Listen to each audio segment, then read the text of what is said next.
कि पढ़ा लिखा नौजवान अब कसाई का काम भी कर ले। नहीं, ये बड़ी ही बेहुदा बात आपने की। इस तरह की बात आपको नहीं करनी चाहिए।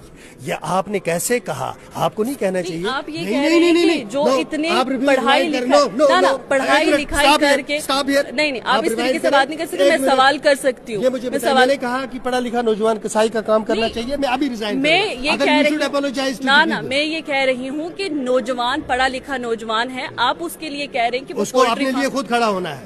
गवर्नमेंट खुद आप कह रहे हैं कि स्टार्टअप शुरू करे, इंसेंटिव ले सरकार से। हम देंगे पढ़े लिखे नौजवान को। आप ये कह रहे हैं कि ये पोल्ट्री फार्म खोले, डेयरी फार्म खोले, उसने वो पढ़ाइयाँ जो की हैं कई सालों से वो बैठ के पढ़ रहे हैं उनका। अब आप झगड़ना चाहती हैं और आप मुझे बच्ची की तरह है।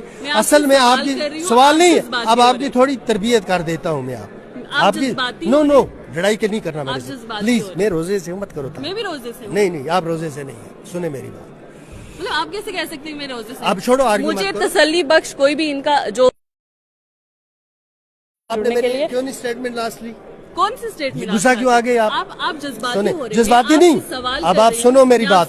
लास्ट स्टेटमेंट मेरी सुनो। आप जाने से पहले लास्ट स्टेटमेंट सुनो। अच्छा इंटरव्यू रहा आखिर तक, लेकिन ये जो आपके यहाँ एक तस्वुर बन गया हार और जीत का, इसको नहीं करना। सुने मेरी बात सुने। तालीम जो है, तालीम हाँ, तरबियत सुने ना, सुने मेरी बात सुने। लास्ट स्टेटमेंट ये जो तालीम है ना बेटा, तालीम को कभी भी रोजगार के साथ नहीं जोड़ता। जिस वक्त आप तालीम को रोजगार के साथ जोड़ते हैं तो फिर आपके बाकी सारे ऑप्शंस बंद हो जाते हैं।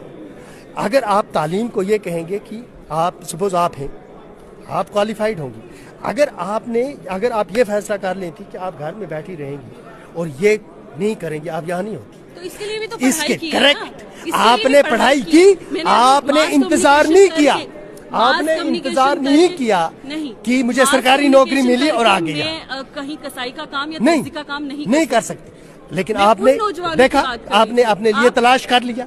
इसी तरह हमारे नौजवानों को देखना ये है, चाहे मर्द हो चाहे औरत हो, उनको देखना ये है कि क्या सरकारी महकमे में वो सारे एब्जॉर्ब होंगे, नहीं होंगे। जो सरकारी महकमे में एब्जॉर्ब होने का इंतजार करते रहते हैं वो जाया हो जाते हैं, कंज्यूम हो जाते हैं। आपको अपने समाज के अंदर देखना है आपके पास वसाइल क्या है, उन वसाइल के अंदर आप अपने लिए एक स्पेस, उसके लिए वक्त की बहुत कमी है और भी जर्नलिस्ट जो है आपका इंतजार कर रहे हैं। इंतजार नहीं कर, इंतजार करोगे तो कंज्यूम हो जाएगा। भारतीय जनता पार्टी भी